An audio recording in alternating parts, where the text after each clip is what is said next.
오늘 저녁에는 제가 요한계시록 3장 초두에 나오는 4대 교회에 관한 말씀을 읽으면서 저 나름대로 깨달은 것, 또 저 자신이 주님의 음성으로 마음에 듣고 담은 것들을 몇 가지 정리하면서 여러분들과 함께 은혜 받으려고 합니다. 4대 교회는 어떻게 시작된 교회인지, 그 배경과 역사가 어떠한 것인지 전혀 성경에 알려지지 아니한 교회입니다.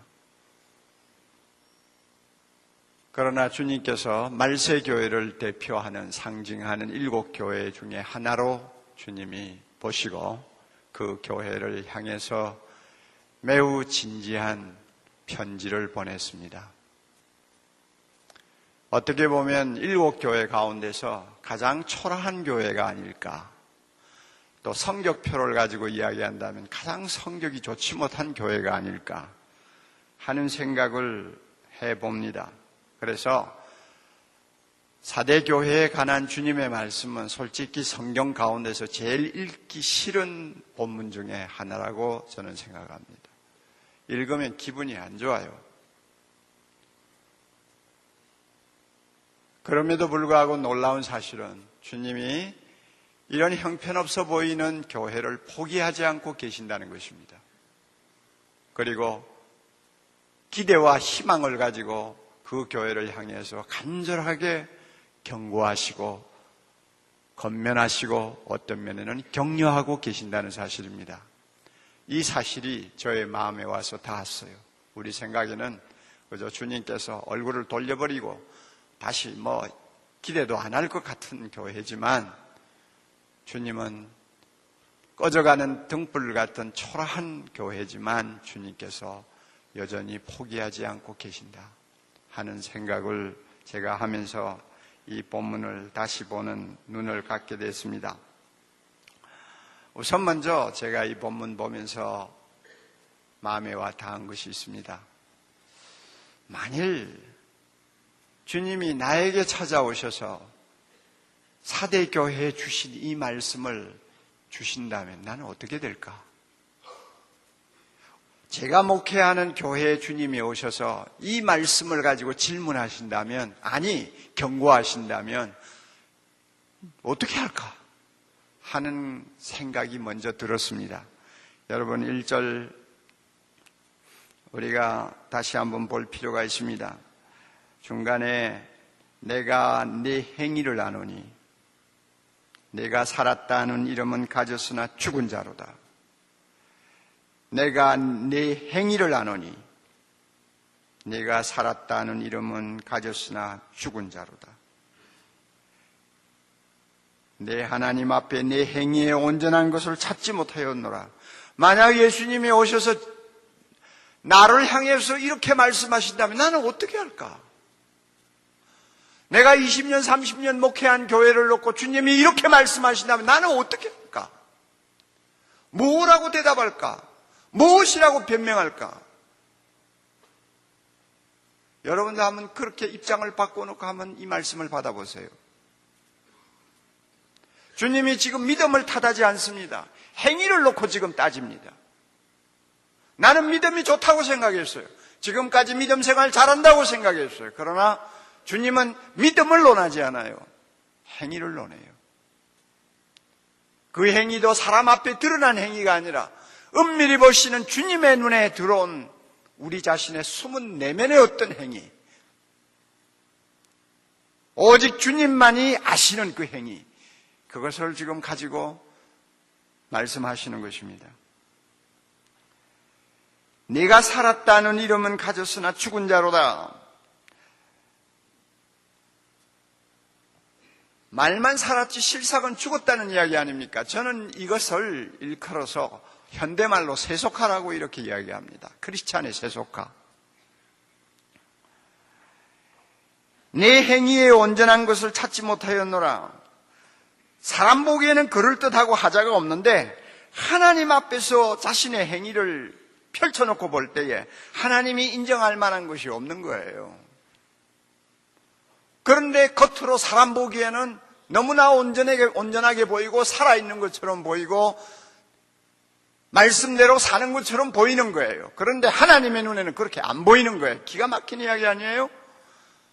이런 앞뒤가 다르고 표리가 다른 이 모순을 안고 있는 신앙생활을 일컬어서 오늘날 크리스찬에 세속화라고 흔히 말을 합니다.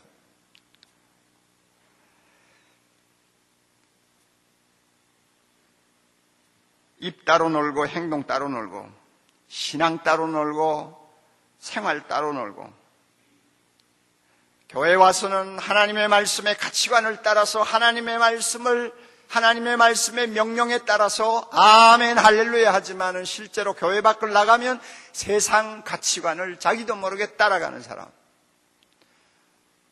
육신의 어떤 욕심을 그대로 추구하는 사람, 그래서 어떻게 보면 회색지대의 삶을 사는 사람들입니다. 이것을 일컬어서 세속화라고 그래요. 사대교회가 이런 심각한 영적 병에 걸려 있었던 것이 틀림이 없습니다. 주님의 눈에 내 자신의 삶이 그렇게 보이지 않을까? 내가 지금까지 섬기는 교회가 주님의 눈에 그렇게 비치지 아니할까 생각하면 소름이 끼치는 거예요. 나는 괜찮아. 우리 교회도 괜찮아. 자신 있게 말할 수 있어요? 저는 자신 있게 말할 수 없어요.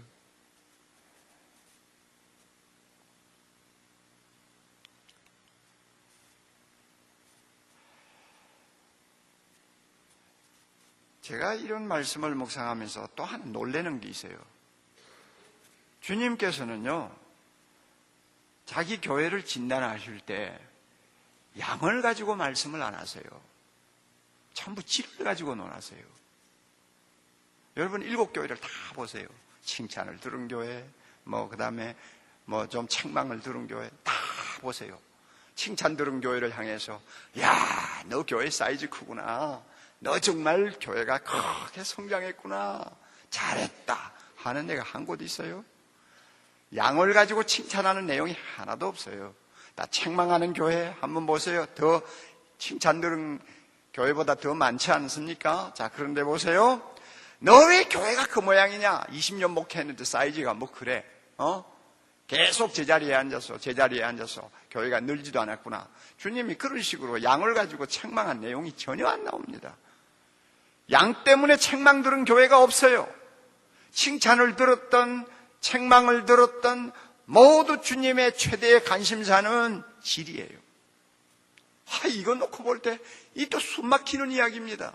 우리는 목회를 하면서 교회가 좀 불어나고 교회가 좀 커지고 하면은 그것이 목회 잘하는 것으로 알고 은근히 우쭐대고 은근히 자랑하면서 그래도 나는 행복하다 이렇게 생각하잖아요.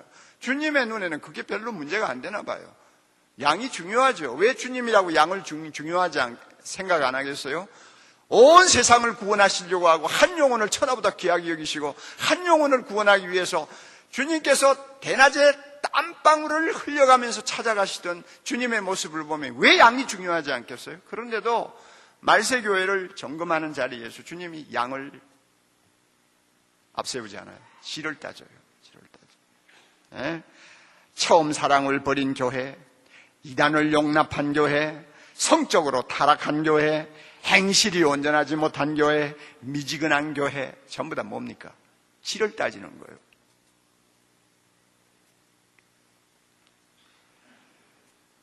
만약에 주님이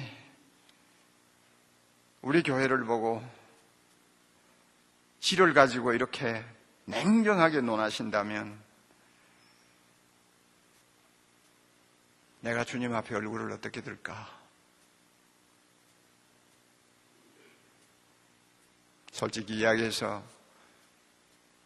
우리가 교회 성장에만 신경 곤두세우고 목회하지 한 영혼 한 영혼을 그리스도 안에서 온전한 자로 세우겠다고 생각하는 질적인 문제 가지고 고심하고 씨름하는 경우가 있어요.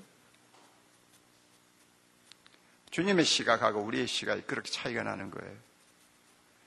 사대교회가 왜 이렇게 세속화되어 버렸을까? 대충 이것은 물론 짐작입니다. 해석상의 짐작입니다. 그러나 크게 빗나가지 않았을 거다 저는 생각을 합니다. 왜 이렇게 주님 앞에 책망을 받을 정도로 어떻게 보면 칭찬을 한마디도 듣지 못하는 이런 초라한 자리까지 떨어질 만큼 교회가 세속화되었을까 짐작인데요. 우선 먼저 제가 생각하기에는 이 사대 교회는 화려한 전성기가 있었던 것 같아요.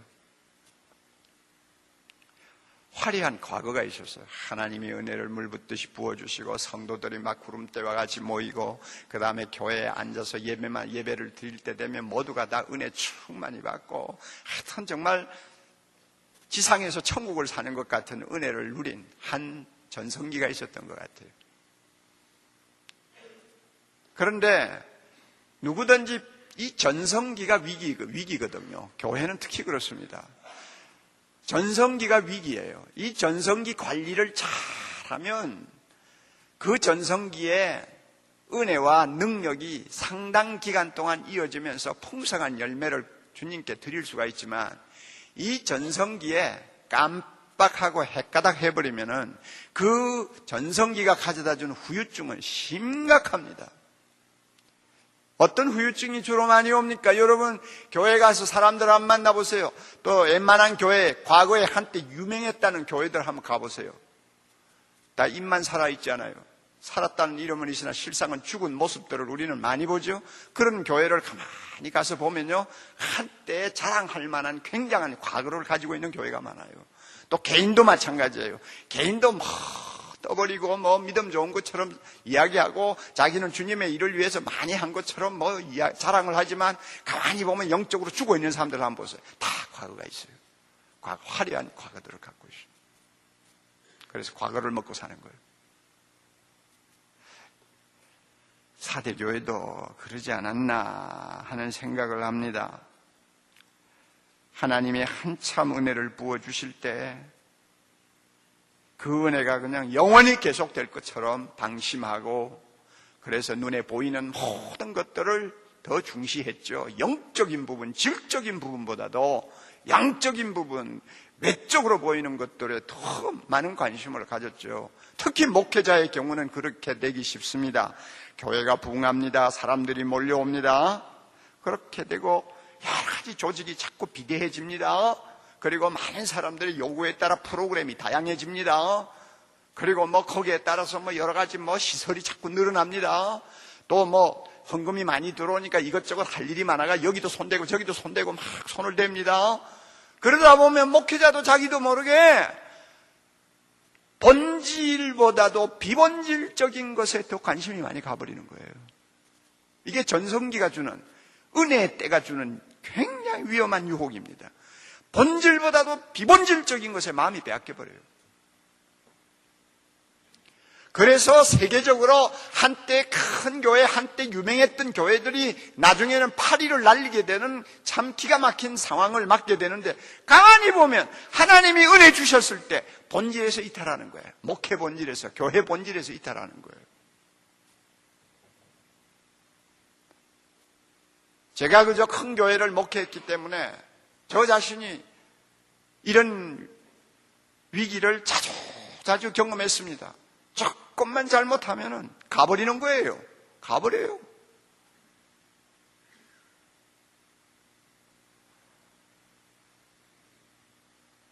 아무리 교회가 커도 목회자의 마음은 한 영혼에 가 있어야 됩니다. 그렇잖아요. 아무리 많은 사람이 몰려와도 목회자의 마음은 주님처럼 한 영혼에 집중할 수 있는 순수함이 있어야 되는 거예요. 예.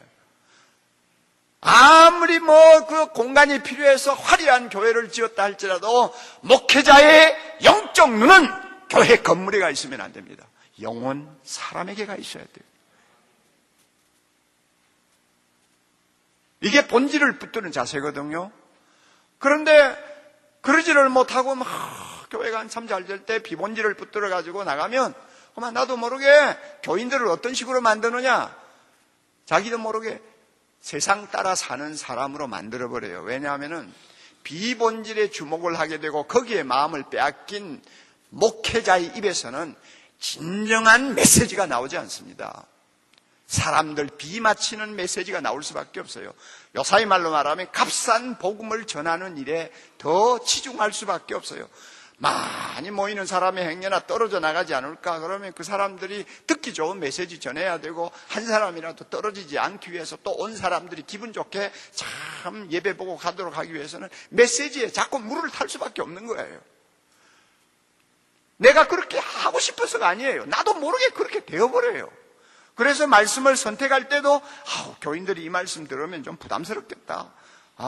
요사이 세상 살기가 얼마나 어려운데 교회 와서 좀 은혜스럽게 말씀을 듣고 가도록 해야지. 이래놓고는 주님이 주시는 말씀 중에 좀 힘들고 전하기가 어렵고 사람들의 마음을 좀 우울하게 만들 수 있는 것은 자꾸 제끼는 거예요.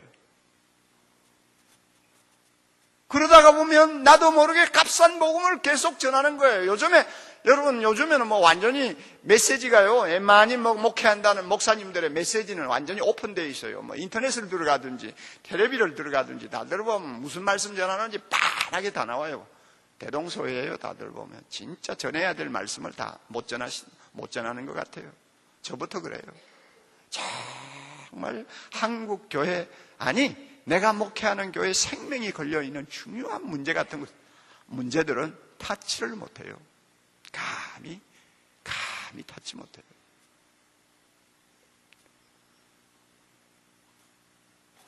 그러니까 복음의 은혜스러운 부분들만 자꾸 이야기를 하다 보면, 다시 말하면 복음의 특권만을 계속 이야기하다 보면 복음의 책임 문제를 거론을 못하는 것입니다. 더 쉽게 말하면 은혜 받은 자의 책임에 대해서, 은혜 받은 자의 순종에 대해서, 은혜 받은 자의 헌신에 대해서 철저하게 가르치지 못하는 거예요.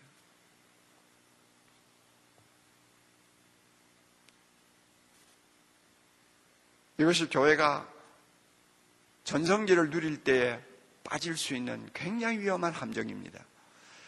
루터가 말이죠, 이런 함정에 빠졌다는 거 여러분 아세요?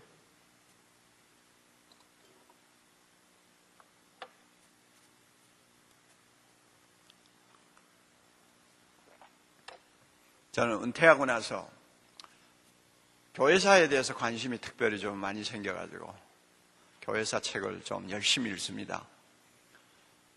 제가 무척 아끼는 필립 샤프의 교회사 같은 거 이제 참 번역이 돼 나왔기 때문에 마음 놓고 읽어대죠. 1권부터 8권까지 종교 개혁까지입니다. 그러니까 16세기까지의 교회사인데 엄청나죠. 양이 이만해요. 시간 나는 대로 틈틈이 읽어요.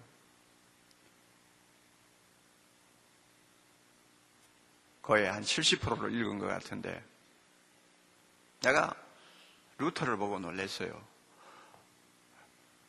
루터가 발견하고 루터가 깨닫고 루터가 자기가 발견한 진리를 가지고 역사의 흐름을 바꾸어 놓은 놀라운 진리 한마디를 이야기하라면 이신칭이 아닙니까? 믿음으로 구원받는다. 그렇죠. 믿음으로 구원받는다. 이게 복음이요. 루터는 평생 이 복음은 어떤 희생을 치르고라도 양보 안 했어요. 꼭 붙들었어요. 그래 하나님이 그 종을, 그 말씀을 가지고 죽은 암흑 시대를 다시 되살리는데 사용하셨어요. 그런데요, 오직 믿음으로만 구원받는다. 행위는 구원에 관계가 없다. 자, 이런 식으로 계속 강조하고 가르쳐서 그만 자기도 모르게 그쪽으로 가버리면요, 이게 나중에 값싼 복음으로 전락을 하는 것입니다. 루터가 그랬어요. 루터는 무슨 생각을 했느냐 하면 값없이 은혜로 받는 이 구원의 감격을 누구든지 체험한 사람은 자기도 모르게 삶이 바뀌고 인격이 바뀌어서 주님의 말씀대로 순종할 것이다. 그러므로 은혜로 구원받은 놀라운 축복을 누리는 사람에게 이렇게 살아라 저렇게 살아라 하고 너무 지나치게 율법적인 강요를 하는 것은 바람직하지 않다. 루터가 그렇게 생각했어요. 그래가지고 무조건 믿음으로 구원받는다는 진리만을 그냥 강조하고 거기에만 힘을 쏟았어요. 그랬는데 30-40년이 지났습니다. 루터가 이제 나이가 많았어요. 그런데 루터가 말이죠, 노년기에 접어들어가가지고 참 슬픈 나날을 보냈습니다. 이유가 뭐냐면 자기가 95개조를 내다 건 비텐브루크, 그 도시, 거기에 평생 살았거든요. 거기에 대학이 있었잖아요. 그런데 이신칭의의 교리만을 가지고 내내 가르치다 보니까 나중에는 대학생들이나 그 도시의 시민들이 너무 생활이 방종해버린 거예요. 루터가 막 그냥 감당을 못할 만큼 방종을 해가지고 너무 마음이 상해서 루터가 그 도시를 떠나서 이사를 가려고 했어요. 그런데 제자들이 붙들어가지고 못 갔죠. 또 한때는 너무너무 방종하는 그 사람들을 보고 속이 상해서 설교를 중단해버렸어요. 한동안 설교 안 했어요. 설교해봐야 소용이 없다고 생각한 거예요.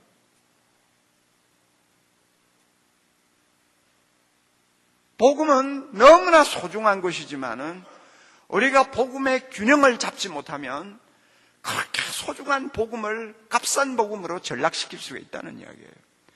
여러분, 켈빈의 위대함이 어디 있습니까? 켈빈은 정확하게 복음에 우리가 복음을 가지고 강조할 때 나타날 수 있는 약점을 깨뚫어 본 사람이에요. 그래서 칼빈은 유명한 말 했죠. 그리스도인의 신앙은 자기의 삶을, 거룩한 삶을 통해서 입증해야 된다. 평범한 이야기지만 분명한 이야기죠. 그리스도인의 신앙, 자기 신앙은 무엇으로 입증할 것이냐? 자기의 거룩한 삶을 가지고 입증해야 된다. 그러므로 값없이 믿음으로 구원 얻는다고 해서 되는 대로 살면 된다. 그냥 어떻게 살아도 나중에는 믿음이 있으면 구원받는다. 이런 식으로 교인들을 가르치면 안 되고, 믿음으로 구원받는 것이 확실하다는 것을 깨달은 사람에게는 그 다음에는 철저하게 하나님의 명령에 복종하는 삶을 가르쳐야 된다. 이게 칼빈의 사상 중심 아닙니까? 그러니까 제네바는 칼빈이 죽고 나서 60년이 지나도 지상에서 가장 모범적인 그리스도의 학교라는 평을 들었죠. 신앙의 삶이 따라간 거예요. 그러니까 그런 제네바 교회 같은 교회를 놓고 주님께서 네가 살았다는 이름은 있으나 실상은 죽은 자로다는 말씀은 절대 할 수가 없죠.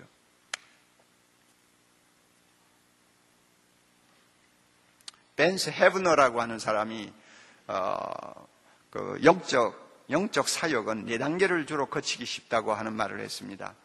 하나는 한 사람이 활동하는 단계, 그 다음에는 하나의 운동이 작용하는 단계, 또 하나는 하나의 기계가 돌아가는 단계, 하나는 기념비가 서 있는 단계. 묘한 말이에요. 은혜의 전성기가 참 무르익고 진행될 때는 중심에 한 사람이 있어요. 카리스마적인 한 지도자, 설교자, 목회자 한 사람이 있어요. 그 한 사람을 통해서 교회가 막 돌아갑니다. 많은 사람이 은혜를 받습니다. 그러나 그 사람이 사라지면 그 사람의 정신을 이어받은 운동이 남아있어요. 그래가지고 그 사람의 정신을 이어받는 운동이 이제 사람들을 얽어매는 거예요. 그러나 그게 오래 갑니까? 또 얼마 지나고 나면 그 다음에는 그저 기계 돌아가듯이 채바퀴 도는 단계가 오는 것입니다. 이럴 때가 되면 살았다는 이름은 있으나 죽은 자가 되기 10중 8구의 개인이 되고 교회가 되는 거예요. 그러다가 그것도 지나고 나면 어떤 사람 기념비만 남는 거예요. 껍데기만 남는 거예요. 혼은 떠나고 껍데기만 남아요. 4대 교회가 어느 단계일까? 기계처럼 돌아가는 단계가 아닌가? 나는 그렇게 생각해요.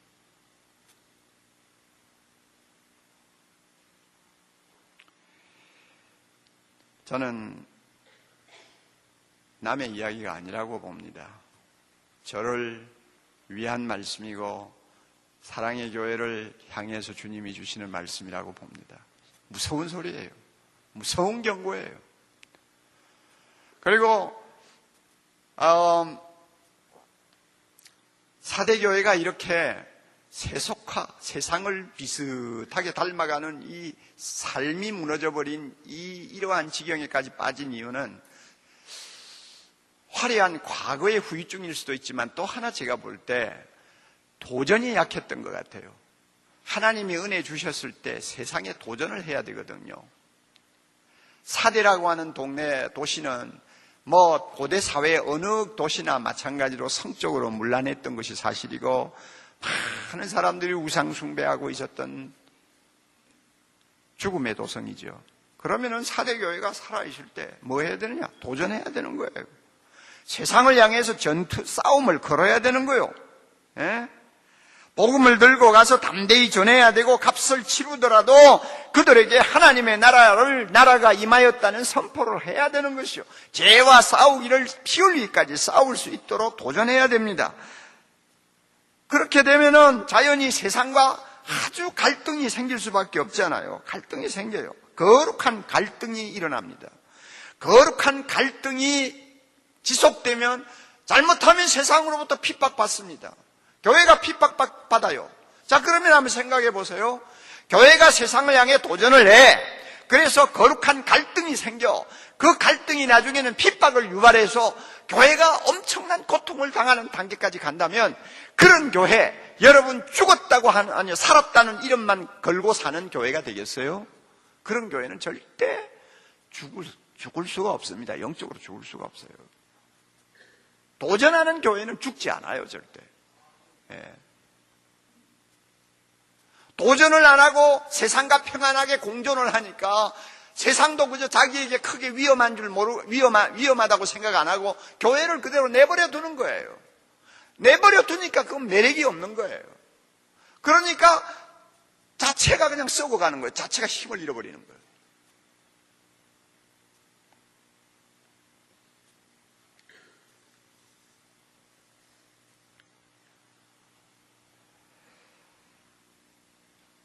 이렇게 세속화된 사대교회를 우리가 눈앞에 놓고 여러 가지 생각을 해봅니다. 성령께서 이리 이 모양으로 저 모양으로 우리 자신을 점검하게 만들고 우리가 어떤 면에서 부족할 수 있는가를 가르쳐 줍니다. 제가 또 하나 좀 깜짝 놀란 것은 뭐냐면 세속화하고 열심하고는 관계가 없나 봐요. 세속화하고 신앙 열심하고는 관계가 없는 것 같아요.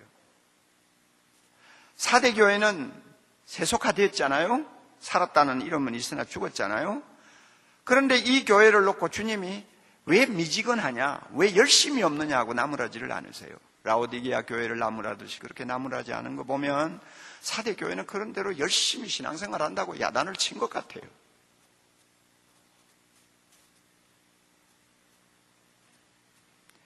가슴이 뜨거운 것하고 거룩한 삶하고는 일치가 되지 않는다.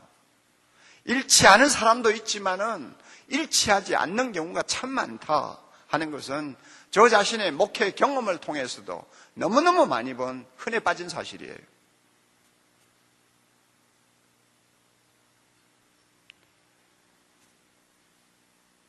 세속화하고는 바른 교리하고도 별로 관계가 없나 봐요. 사대교회는 교리적으로 잘못됐다는 책망이 전혀 없습니다. 하나님의 말씀을 진리 그대로 받았고 그 말씀을 그대로 유지하고 있는 것이 사대교회의 입장이에요. 그럼에도 불구하고 세속화되었어요. 이것도 사실입니다. 보수하는 사람들이 오히려 더 세속화가 빨리 된다는 것은 오늘날 우리가 현실적으로 보는 거 아니에요. 바른 교리를 갖고 있다는 거하고 세속화되는 거하고는 함수관계가 별로 없어요.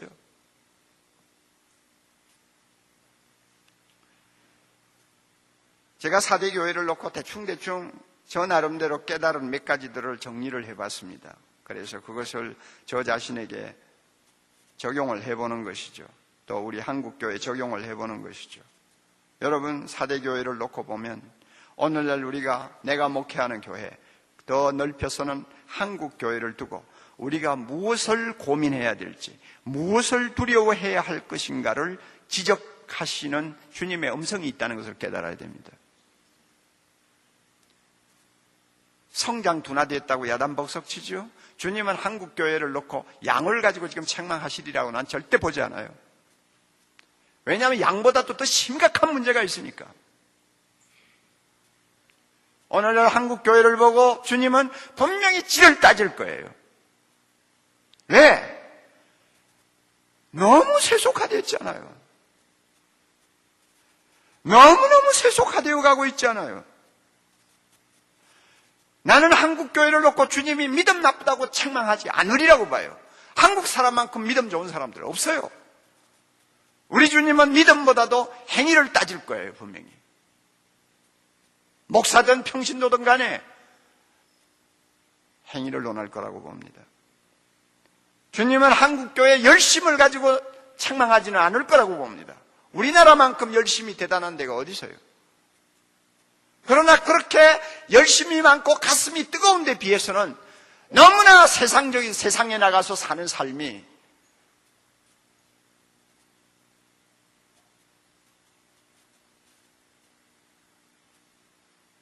사람들을 감동시킬 만큼 짠맛이 없어요.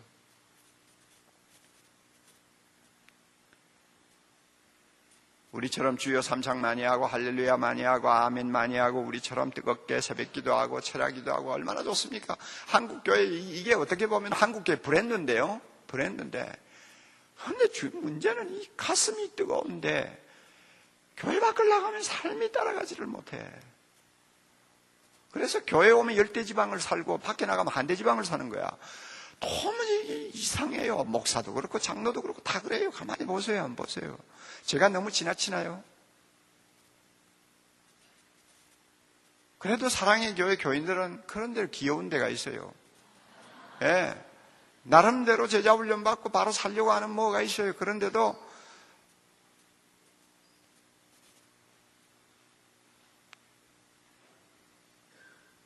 뭐 재적수가 7만 명이 되니까 그건 뭐 제가 다는 모르지만 그래도 그 감이 있잖아요. 다 감으로 다 통하는 게 있잖아요. 심각합니다. 지금 교인들의 삶이 정말 심각합니다. 여러분 아세요? 여러분 지금 여러분의 아마 이메일에도 떴을 가능성이 있어요. 예수전도단 총재되는 로렌 커닝햄 목사님이 예언을 했다는 내용을 여러분이 아마 인터넷에서 받았을지 몰라요. 제가 그 인터넷을 보고 불과 한 달 정도밖에 안 돼요. 와, 로렌 커닝햄 여러분 아시잖아요. 20세기의 선지자입니다. 그만큼 능력 있고 신실한 선교사가 어디 또 있어요. 그분의 책을 읽으면 막 가슴이 팍팍하고 막 칼로 찌르는 것 같이 느껴지잖아요. 그만큼 그는 말씀대로 살고 복음을 위해 희생한 사람이에요. 그러므로 그런 사람들의 말에는 귀를 기울여야 돼요. 그분이 얼마 전에 한국을 다녀갔어요. 다녀가가지고 호주 시드니에 가가지고 조그마한 기도회를 하는 기도 모임에서 자기 속에 있는 이야기를 했어요. 내가 한 가지 예언을 하는데 주님이 나에게 예언을 주셨다. 이번에 한국 방문을 했는데 한국교회가 너무 돈을 사랑한다. 한국교회 지도자들 너무 음란하다. 주님이 나에게 말씀하셔. 이거 회개하지 않냐면 6개월 안에 한국교회 피를 보게 하겠다. 주님이 말씀하신다. 그 사람이 그렇게 헛되이 뭐 예언이다 뭐다 하면서 떠들 사람이 아니에요. 그런데 한국교회 지도자들, 한국교회 성도들 너무 돈을 사랑한다. 너무 돈 사랑하고 너무 음란하다. 그런데 그 사람이 하나 못 본 거 있어요. 한국교회 너무 거짓말 잘해요. 김성규 지금 국정원장이 여러분 뭐 어느 모임에서 했다는 이야기 신문에서 보셨죠? 검사들이 자기 시간의 70%를 소비하는 고소건이 있는데 그게 뭐냐? 위증, 사기, 그 다음에 무고 이 세 가지래요. 이 세 개가 검사들이 하는 일의 70%래요. 그럼 위증, 사기, 무고가 뭐예요? 전부 다 공통분모가 있거든요. 거짓말 아니에요, 거짓말. 이것 때문에 검찰들의 에너지를 거의 다 소모를 하는 거예요. 그만큼 거짓말을 그냥 쭉 써놓고 하는 거예요. 이게 우리나라란 말이에요.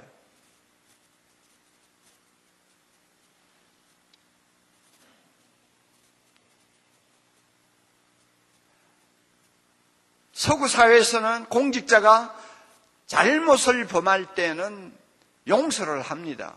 그러나 거짓말하는 것이 드러나면 절대 용서 안 합니다. 이게 서구 사회의 문명이에요. 문화예요. 그래서 워터게이트가 사건이 터진 거 아닙니까? 그러면 공직자가 좀 서툴러서 잘못하는 것은 용서를 해도 거짓말은 절대 용납 안 하는 이 도덕성이 어디에서 나온 거냐? 기독교에서 나온 거거든요. 비록 기독교가 많이 쇠퇴해졌지만 그 기독교가 끼친 흔적은 아직도 남아있어가지고 그런 가치관을 유지를 하는 거예요. 그러나 우리나라는 국민의 4분의 1이 기독교라고 하면서 여러분, 거짓말을 누워서 떡 먹듯이 하잖아요. 일본 교회는 성도들이 0.5%밖에 안 되는데도 세계적으로 일본 국민은 정직하다고 알려져 있잖아요. 그러나 한국의 정직도는 최하위급이라는 거 여러분 잘 아시죠? OECD 국가 중에서 제일 하위급이라는 거 아시죠? 자, 이런 상황을 놓고 보세요. 도대체 교회가 이 땅에 5만 개가 존재하는 명분이 어디 있습니까? 왜 이런 현상이 일어나요?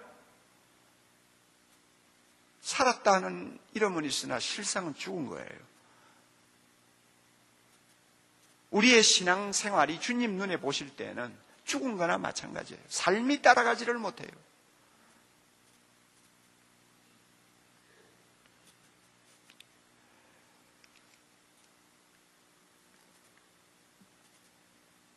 저는요, 이 교단이고 노예고 이런 소위 이 교회 안에 어떤 정치적인 조직에 대해서는 환멸을 느끼는 사람이에요.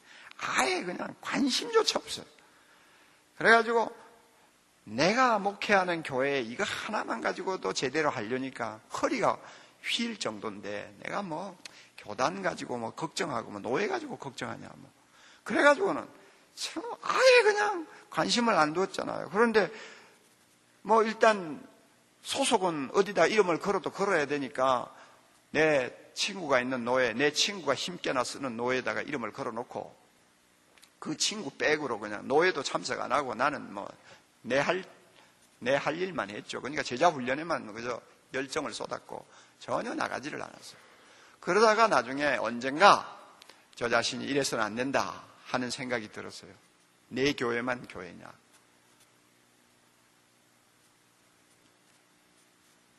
한국에 있는 모든 교회가 잘못될 때 네가 그 책임을 벗을 수 있느냐? 공동 책임을 져야 된다. 모두가 그리스도의 몸이요 지체다. 그러므로 관심을 가져야 된다. 도와야 된다. 잘못될 때는 잘못되지 않도록 몸부림쳐야 된다 하는 깨달음을 주셔서 그때부터는 이제 노예를 나가고 했는데 나중에는 총대까지 나갔어요. 이야, 참 기가 막혀요. 여러분, 오늘 우리 교단만 모였으니 이야기합시다. 우리 교단은 진보입니까? 보수입니까? 대답하세요. 보수가 뭐요? 보수가 뭐요? 말을 바꾸면 보수가 뭐요? 진리를 수호한다는 입장 아닙니까? 그럼 진리를 수호한다는 게 뭐요? 하나님의 말씀을 생명으로 알고 그대로 순종하고 실천한다는 말이고 그 진리를 위해서는 생명이라도 바친다고 하는 영적인 지조를 가진 것이 보수 아니요? 보수. 그렇죠? 그 정도로 날이 시퍼럴 정도로 하나님의 진리의 말씀을 생명 걸고 지키는 교단이라면 달라야죠. 적어도 목사끼리 모였는데 달라야지. 그런데 하는 짓들이 뭐예요? 거짓말을 그냥 눈 하나 깜짝 안 하고 해요. 총회장이라고 하는 사람부터 시작해서 여기서 이 말하고 저기서 저 말하고 나중에 안 했다 하고 기가 막히는 거예요. 기가 막히는 거예요. 금방 성찬식 한다고 거룩하신 주여 주여 하고는 주님의 떡입니다 잔입니다 하고 떠들어 놓고는 나중에는 하는 짓거리를 보면 이거는 입에 올릴 수가 없어요. 어떻게 그런 일이 가능해요?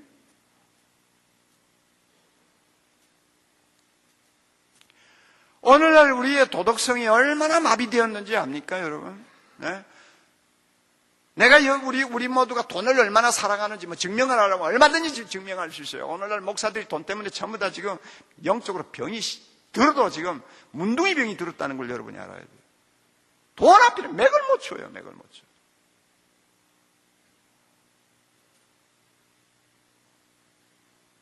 지금 교단 안에 문제가 되고 있는 심각한 이 지금 문제 배후에는 돈이 깔려 있잖아요. 저 돈이 깔려 있어. 루머들이 얼마나 많이 돌아요. 한 번 가서 설교하고 오면 1,000만 원 받았다고 하는 말들이 루머가 얼마나 돌아요. 얼마나 돈을 사랑해요. 돈을 사랑해. 총회장 선거할 때도 마찬가지 아니에요. 봉투가 어느 것이 두터우냐를 놓고 선거를 하지 않아요.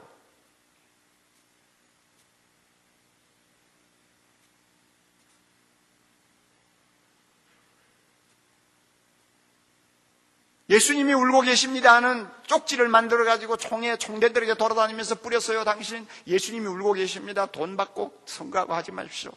했더니 탁 보면 예수님이 울고 계셔. 안 되지? 그러고는 그냥 내용도 안 읽고 포켓에 집어넣어버려 그냥. 그리고는 봉투 받아요. 양쪽 다 받아가지고 나 챙겨서 한 100만 원씩 만들어가지고 가는 거예요. 이게 목사예요. 돈 얼마나 사랑해요. 예? 이게 목사예요. 그래 놓고 나중에 안 했다고 거짓말하고.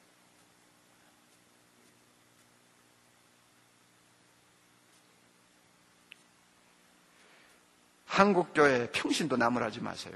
우리는 절대 평신도 나무라면 안 됩니다. 평신도는 목회자가 만들기에 달렸어요. 저는 목회하면서 이걸 알았어요. 평신도에게는 죄가 없다는 걸 알았어요. 그러니까 4대 교회를 놓고도 물론 그 교회 전체를 염두에 두고 하시는 말씀이지만은 주님이 특별히 규모한 것은 그 교회 사자입니다. 그 교회 사자예요. 4대 교회를 책임진 사자에게 주님이 지금 말씀하시는 거예요. 그 사자가 바로 되면 평신도는 바로 됩니다.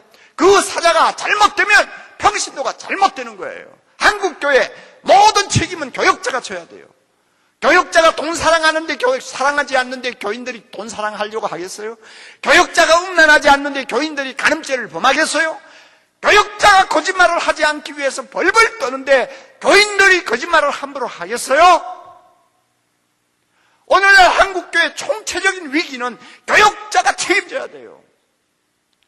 입만 살았죠. 실상은 주님 눈앞에 죽은 자와 같아요.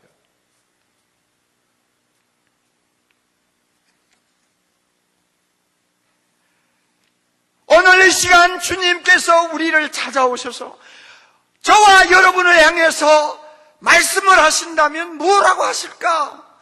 4대 교회를 향해서 하신 말씀 그대로 하시지 않을까? 만약에 그대로 하신다면 나는 어떻게 하면 좋을까? 우리에게 이와 같은 두려움이 있어야 돼요.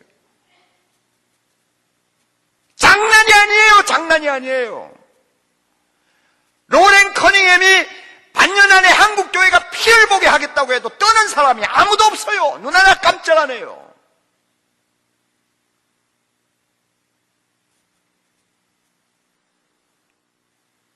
지금 문제는 한국교회가 스스로 회개할 힘이 없어요. 젊은 애들 밤에 못된 짓 하고 와가지고 예배 시간에 앉아서 여러분 자기 가슴 치고 회개하는 거 봤어요? 예? 성격이 안 맞는다고 막 태국태국 싸우다가 이혼장에 도장 딱 찍고 와가지고 그 다음날 교회 와서 여러분 예배 보는데 주님 정말 제가 말씀대로 순종하지 못하는 거 아닙니까? 하고 가슴 치고 회개하는 거 봤어요? 예? 회개할 능력을 잃어버린 것이 오늘 한국교회예요.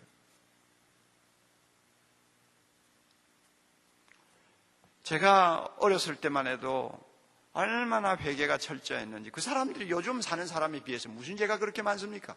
뭐 농사 짓는 사람이 죄를 지으면 얼마나 많이 짓겠어요. 뭐 남의 흉보고 좀 촌에서 그냥 그 좁은 촌락에서 살다 보니까 서로 감정이 예민해가지고 미워하고 하는 뭐 그 정도지. 무슨 도둑질을 했겠어. 무슨 뭐 요사이 사람들이 범하는 무슨 죄를 뭘 범했겠어. 그런데도 주님 앞에 나올 때마다 예배 시간 30분 전에 와가지고 마룻바닥에 엎드려서 얼마나 주님 앞에 눈물을 흘리고 기도하는지.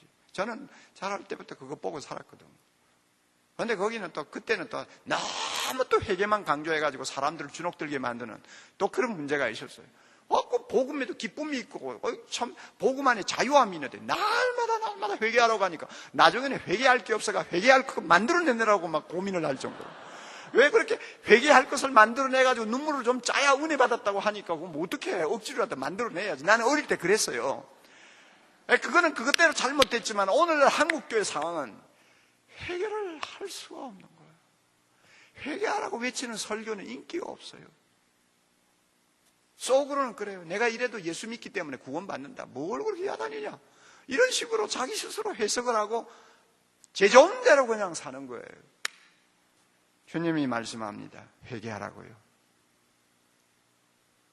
진정한 회개를 하는 사람은 선한 싸움을 싸웁니다. 더 이상 옛날로 돌아가지 않기 위해서, 잘못된 것을 반복하지 않기 위해서 선한 싸움을 싸웁니다. 싸워서 이깁니다. 주님이 이기는 자가 승리해. 이기는 자가 나중에 산다고 그랬어요. 진정한 회개가 안 되고 그래서 싸울 만한 힘을 갖지 못하니까 계속 자기도 모르게 세상을 따라서 세상을 닮아가는 세속화가 자꾸 진전이 되는 것입니다. 여러분, 조지 바나 리서치 센터를 아시죠? 미국의 기독교계의 여러 가지 통계를 조사하는 기관으로서는 가장 신빙성이 높은 기관입니다. 조지 바나. 거기에서 이런 조사를 했다고 그래요. 예수 믿는 사람들이 사회적으로 영향력을 가진 집단이 되려면 도덕성에서 믿지 않는 사람들에 비해 40% 이상의 격차가 나야 된다고 그랬어요. 예를 들면 안 믿는 사람 100명을 세워놓고 조사를 해서 당신 포르노 영화를 봅니까 안 봅니까? 그 다음에 믿는 사람 100명을 놓고 똑같은 질문을 합니다. 그래서 몇 명이 안 본다고 하는지 통계를 봤어요. 그런데 안 믿는 사람들 100명을 놓고 조사를 했더니 나는 포르노 안 봅니다 하는 사람이 30명이 나왔어요. 100명 중에서. 그러니까 30%. 그런데 믿는 사람들 그룹에서 몇 명이 나왔는지 아세요? 40명이 나왔어요. 40%가 안 본다. 그럼 나머지 60%는 본다예요. 그러면 믿지 않는 사람과 믿는 사람의 도덕적인 차이는 몇 프로예요? 10%. 10% 가지고는 아무 영향력을 못 끼친다는 거예요. 적어도 몇 프로 이상이라요? 40% 이상. 그러니까 안 믿는 사람이 30명이 나는 안 봅니다 하면 적어도 믿는 사람은 그렇죠? 70% 내지 80%가 안 봅니다 해야 그 안 보는 경건한 예수 믿는 사람들이 짠맛을 내게 되고 사회에 영향을 끼칠 수가 있다는 거예요. 그런데 미국에서 실제로 조사를 해보니까 10%밖에 차이가 안 난다는 거예요. 이건 뭘 의미합니까? 우리의 생활에 회개가 안 된다는 이야기예요. 우리의 생활에 영적 전투가 제대로 안 된다는 거예요. 그래서 모두가 그냥 세상 가는 대로 따라간다는 거예요. 그러니까 비슷비슷해지니까 결국은 너나 내나 뭐가 다르냐? 성경 들고 다니는 거 외에는 뭐가 다르냐가 되는 거예요. 그러니까 교회가 재구실을 못하죠. 입만 살았지 실상은 죽은 거예요.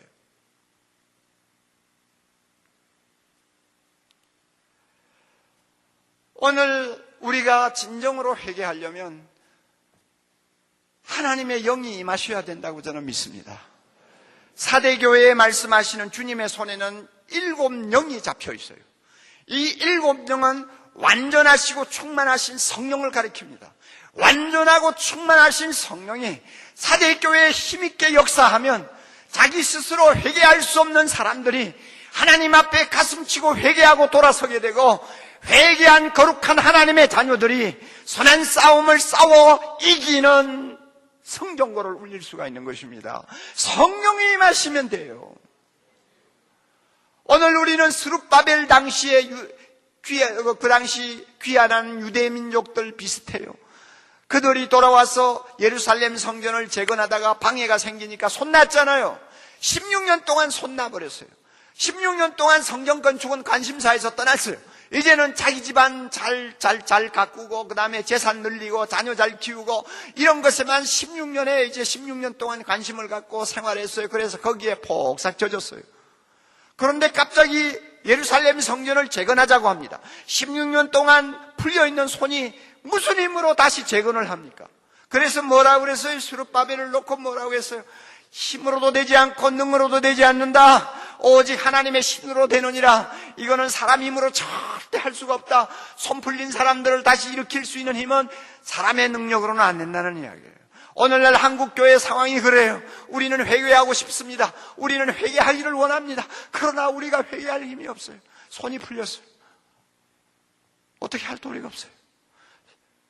성령이 오셔야 됩니다.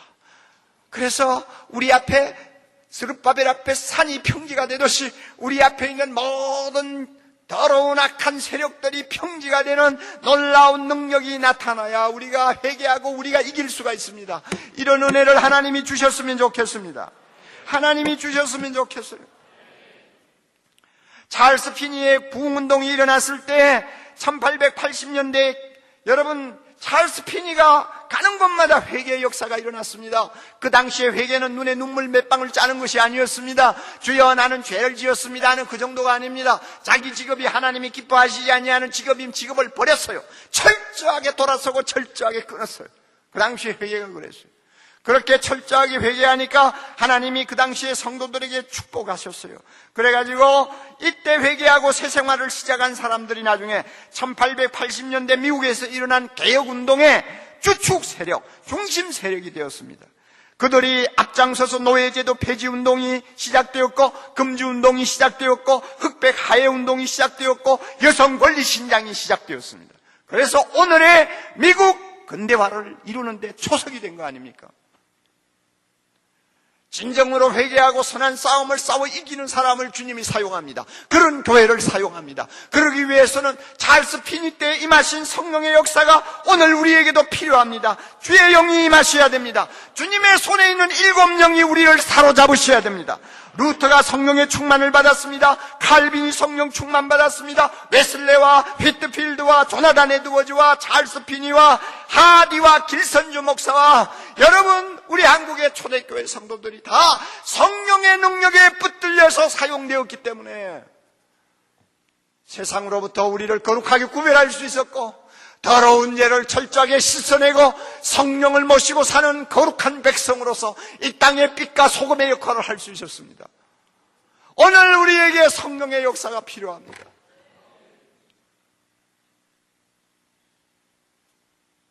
우리 힘으로 할 수가 없어요. 저 목사지만은 못해요. 회개할 힘이 없어요. 임신을 해가지고 만삭이 되었지만은 애를 낳을 수 없는 산모와 같아요. 어떻게 할 도리가 없어요. 어떻게 할 도리가 없어요. 회개를 하고 싶지만 눈물도 안 나와요. 죄를 범했지만 그 죄가 얼마나 무서운가에 대한 감각도 없어요. 이제는 주님은 회개하라고 하시는데, 주님은 싸워서 이기라고 하시는데 나는 안 돼요. 이것이 오늘날 우리 모두의 형편이요, 한국교회의 형편입니다. 그래서 강남에서 제주 피우는 사람이나 인기를 끌고, 사람들 웃기고 그냥 사람들 편안하게 하는 사람이나 인기를 끌지, 진짜 주님 모시기에 죽어있고 썩어 냄새나는 곳은 손도 못 댄다 그 말이에요. 어떻게 그렇게 주여 주여 하는 사람이 거짓말을 함부로 합니까? 어떻게 주여 주여 하는 사람이 돈의 노예가 되어서 그렇게 돈돈합니까? 어떻게 주여 주여, 여러분 젊은이를 가르치는 젊은이 사역자들 70%가 7개를 범했다는 말에 공공연히 돌아다닐 정도로, 여러분은 어떻게 이런 일들이 계속 반복될 수 있습니까?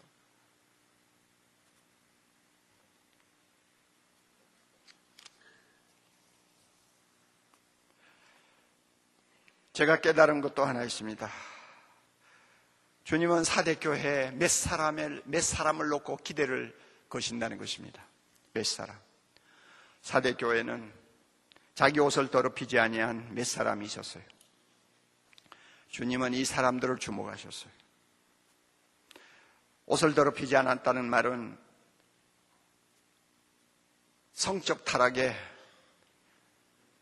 빠지지 않았다는 이야기입니다. 성적 범죄에서 자기를 지킨 사람들, 이 사람들입니다. 사대교회에 이런 몇 사람이 있었어요. 이게 사대교회의 항체였어요. 사대교회의 자존심이었어요. 희망이었어요.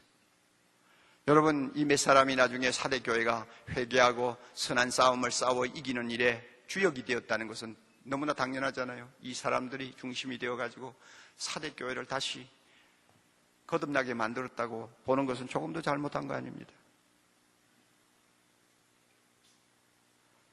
사대교회 거룩을 회복하는 길에 이 몇 사람이 앞장섰을 것이요, 사대교회로 하여금 진정한 회개의 길을 들어서게 하는 일에도 이 사람들이 앞장서서 역할을 했을 것입니다.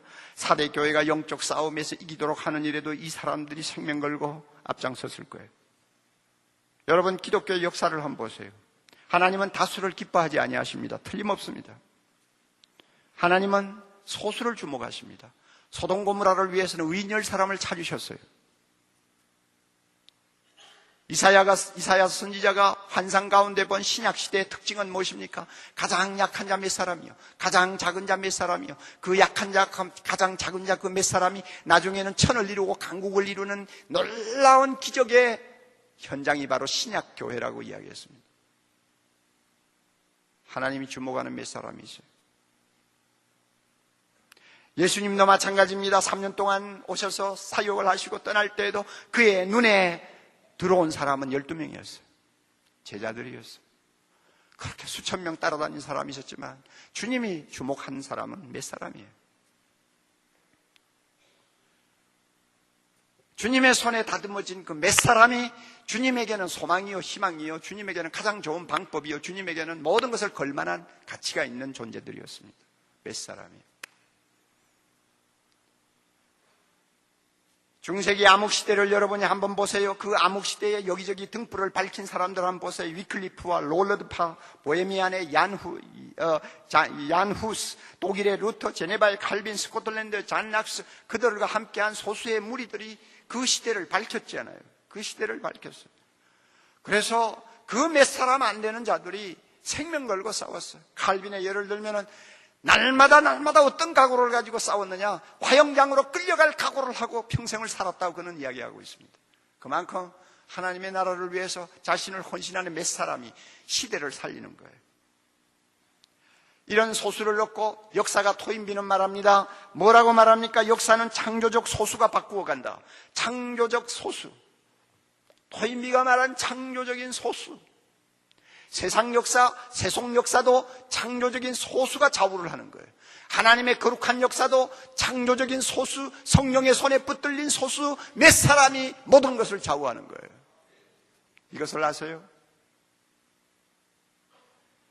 2005년 세계 침례교 대회가 영국에서 모였잖아요. 여기에 참석한 리 와렌이 한 말이 신문 기사로 한번 난 일이 있죠. 그 사람이 말했어요. 오늘날 유럽 교회는 너무나 답답할 정도로 쇠퇴해가고 있지만 이 유럽 교회, 이 유럽의 사회와 문화를 변혁시키기 위해서 필요한 것은 헌신된 2%의 사람들이라 그런 말을 했어요. 2%의 사람만 헌신된 사람이 나오면 유럽을 다시 종교개혁 시대처럼 살릴 수가 있다는 거예요. 리 와렌의 견해입니다. 이건 성경적인 견해예요. 오늘날 한국교회 희망이 어디 있습니까? 여러분은 이 몇 사람 안에 들고자 하는 간절한 불타는 마음이 있습니까? 내가 이 몇 사람 속에 들어서 내가 성령의 손에 붙들려 쓰임받기를 원한다.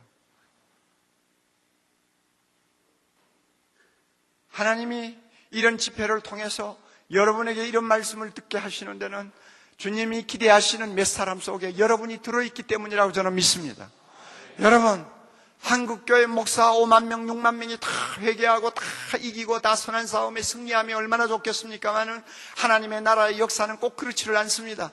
그들이 다 회개하고 돌아오기를 기다리는 것은 어떤 면에는 불가능이나 다름이 없습니다. 하나님은 몇 사람, 옷을 더럽히지 아니한 몇 사람을 주목합니다. 주님의 나라를 향하여 열정을 가지고 가슴을 불태우는 몇 사람을 하나님께서 주목하십니다. 주님의 영광을 위해서 자기를 거룩하게 구별하고 주여 나를 사용하시옵소서 하고 자기를 하나님의 제단에 올려놓는 자를 몇 사람을 주님이 주목하십니다. 그런 사람을 찾습니다. 여러분, 그 몇 사람이 되기를 원치 않습니까?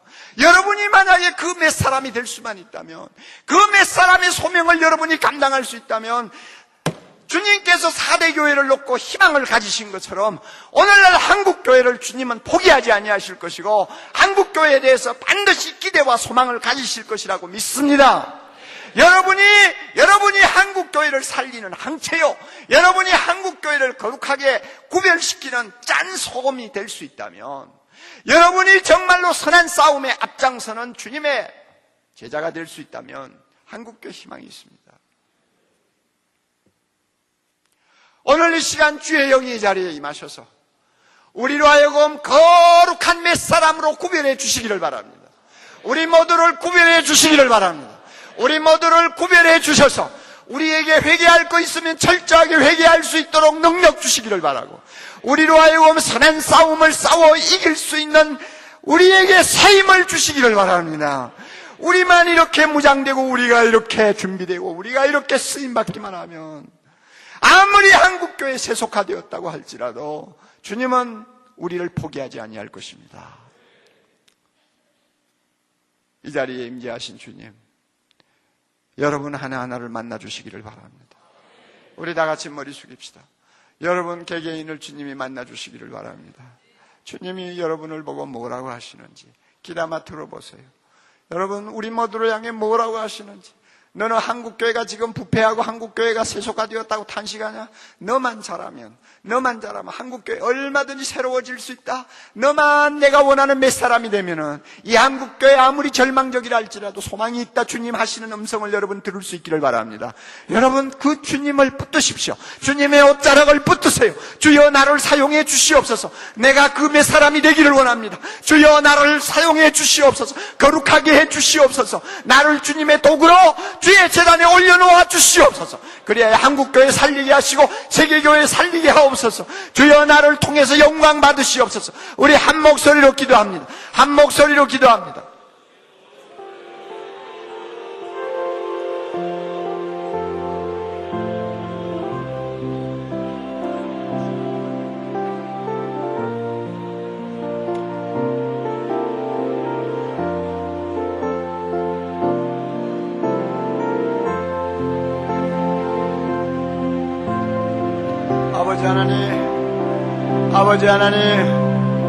아버지 하나님, 죄인 중에 계십니다. 이 말씀 전할 자격 없습니다. 주님 아시지 않습니까? 다 아시지 않습니까? 내가 누군지 아시지 않습니까? 주여, 그러나 주께서 이 말씀 조기해 주셔서 전하라고 하셨습니다. 자비로우신 주여, 종을 주께서 다시 깨끗하게 해주시기를 바랍니다. 내 힘으로 어쩔 수가 없습니다. 주여, 주의 영이여 이 시간 임재하셔서 우리 가운데 임재하셔서 우리를 감동하시옵소서. 우리의 가슴을 찢어주시옵소서. 주의 십자가의 보혈의 피로 우리를 씻어주시고 거룩한 주의 영 앞으로 우리를 인도하옵소서. 이사야가 하나님의 거룩한 보좌 앞에 나아가 주의 거룩한 영광을 보았을 때에 자신의 가슴을 찢고 자신의 더러운 입술을 회개하고 하나님의 음성을 들은 것처럼 우리 모두가 다시 한번 새로워지는 밤이 되게 해주시기를 원하옵나이다. 오 아버지 하나님, 주여, 주께서 우리를 즐겁게 하시고 주여, 오늘 한국교회를 위하여 주님이 찾는 몇 사람, 우리가 그 몇 사람 가운데 주님의 마음을 섭섭십시오. 우리 모두가 되게 해주시기를 간절히 주님이 하실 수 있습니다. 주여, 주님이 하실 수 있습니다. 주여, 이 시간 성령으로 우리를 감동하시면 하실 수 있습니다. 우리를 새롭게 하시면 하실 수 있습니다. 우리가 하나님 뜨거워 우리가 주의 영에 붙들리게 하여 우리가 할 수 있습니다. 아버지 도와주시고 아버지 도와주시고 아버지 우리를 불쌍히 여기시고 아버지 우리를 불쌍히 여기시고 하나님 처음부터 다시 한번 주의 영에 붙들리게 주여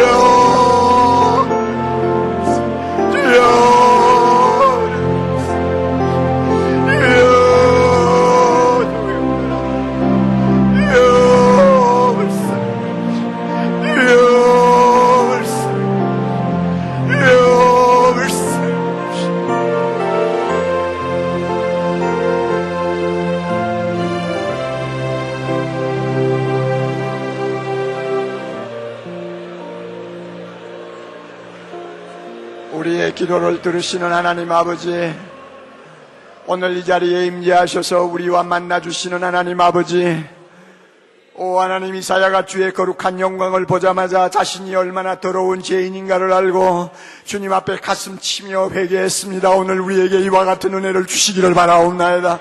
주여, 우리의 눈을 열어 주의 영광을 보게 하옵소서. 거룩한 주의 존전 앞으로 우리를 가까이 다가앉게 하옵소서. 거룩하신 하나님을 배웁게 해주시옵소서. 그리하여 우리 자신이 얼마나 주님 앞에 잘못되었는가를 사대교회의 말씀을 통하여 다시 한번 우리 자신을 비추어 볼 수 있게 하시고, 우리 자신이 회개하지 못한 거 있으면 철저하게 회개하는 은혜를 주시옵소서. 오 성령이시여, 우리 가운데 임재하시옵소서. 주여, 우리를 충만케 하옵소서. 주여, 우리를 깨끗하게 하옵소서. 회개할 영을 주시옵소서. 선한 싸움을 싸울 수 있는 힘과 능력을 주시옵소서. 주님이 원하는 몇 사람 속에 우리 모두가 포함될 수 있도록 우리를 거룩하게 구별하시옵소서. 그리하여 한국교회를 살려주시옵소서. 오늘날 하나님의 영광을 회복해 주시기를 간절히 원하옵고 바라옵나이다. 아버지, 우리 힘으로 아무것도 할 수 없습니다. 불쌍히 여겨주시기를, 불쌍히 여겨주시기를. 하나님 아버지, 우리 힘으로 아무것도 할 수 없습니다. 불쌍히 여겨주시기를 간절히 원하옵고 바라옵나이다. 주여, 여기에 머리 숙인 주의 젊은 영들, 주여 불쌍히 여겨주시고 불쌍히 여겨주셔서 하나님 한국교회를 위하여 주님이 선택한 몇 사람이 될 수 있도록 창조적인 거룩한 소수가 될 수 있도록 주께서 새로운 은혜를 더하여 주시옵소서. 예수님 이름으로 간절히 기도하옵나이다. 아멘.